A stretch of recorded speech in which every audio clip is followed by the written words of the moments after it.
دۆناڵد ترەمپ سەرۆکی ویلایەتە یەکگرتووەکانی ئەمریکا لە وتارێکیدا لە کۆشکی سپیەوە بە فەرمی قبوڵی کرد کە ببێتە کاندید بۆ هەڵبژاردننی داهاتووی سەرۆکایەتی ئەمریکا. ترەمپ بەم شێوەیە دەستی بە قسەکانی کرد. ئەمڕۆ بە دڵێکی پڕئومێد و سپاسگوزاریەوە کاندیدبوونی خۆم بۆ هەڵبژاردننی سەرۆکایەتی ئەمریکا قبوڵ دەکەم.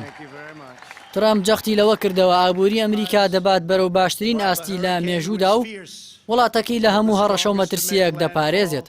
هەروەها هەڵبژاردننی سەرۆکایەتی ئەمریکای کە لە 3 تشرینی دووەمدا ئەنجام دەدرێت بە هەڵبژاردنێکی مێژووی لە قەڵەمدا گوتی لە نێوان ئەم دوو پارتەدا جیاوازیەکی بەرچاو هەیە.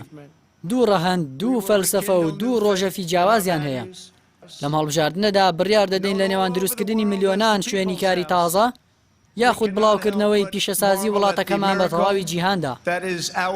هەر لەم هەڵبژاردنەدا بڕیار دەدەین لەسەر پاراستنی گەلی ئەمریکا یاخود پێدانی ئازادی بە تێکدەر و چاواشەکارەکان. لە تەواوی وتارەکەیدا ترەمپ هێرشی کردە سەر جۆ بایدنی ڕکابەری وتی ئەم شەو تەنها یەک پرسیاری ئاسانتان لێ دەکەم. ئایا دیموکراتەکان کە دەیانەوێت ئەم وڵاتە دابەش بکەن دەتوانن ببنە سەرۆکی ئەم وڵاتە؟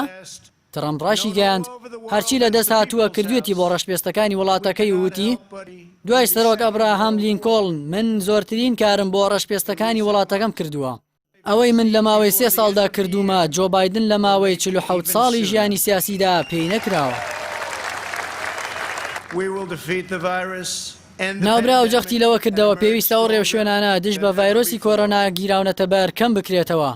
ئەگەر کەم نەکرێتەوە خەڵک تووشی کێشەی دەرونی دەبن و بەم شێوەیە بەردەوام بوو لە گوتەکانی پلانەکەی بایدن چارەسەر نییە بۆ ڤایرۆسەکە بەڵکو و خۆبەدەستەوەدانە.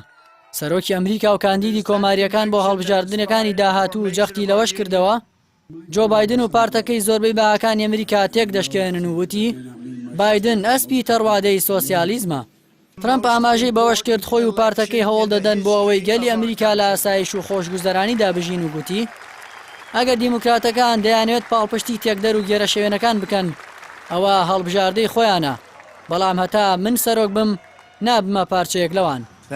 ترەمپ باسی لەوە کرد کۆتاییان بە شەڕی ئەفغانستان هێناوە و هەروەها سەرکردەی داعش ئەبوو بەکر بەغدادی و فەرماندەی پێشووی هێزی قودس قاسم سولەیمانیان لەناو بردووە. لەبارەی ئیسرائیلیشەوە ڕایگەیاند کە باڵێۆزخانەی ئەمریکایان لە ئیسرائیل گواستێتەوە بۆ شاری قودس و گوتی بووینە هۆی ئەوەی دوای 25 ساڵ ڕێکەوتن نامەیەکی ئاشتی لە ڕۆژهەڵاتی ناوەڕاستدا واژۆ بکرێت. بۆیە سوپاسی ئیمارات و ئیسرائیل دەکەم لەم بارەیەوە. لەلایەکی دیکەوە کاتێک ترەمپ ئەم گوتارەی دەخوێندەوە نزیکەی 1000 کەس لە بەردەم کۆشکی سپی کۆبوونەوە و ئیدانەی نەژادپەرستی و توندوتیژی پۆلیسی وڵاتەکەیان کرد. خۆپیشاندەران لەسەر شەقامی بلاک لایفز کۆبوونەوە و یادی جۆرج فلۆید کە بەدەستی پۆلیس کوژرا و جاکۆب بلەیکیان کردەوە کە ئەویش بەهۆی تەقەی پۆلیسەوە بە سەختی بریندار ببوو.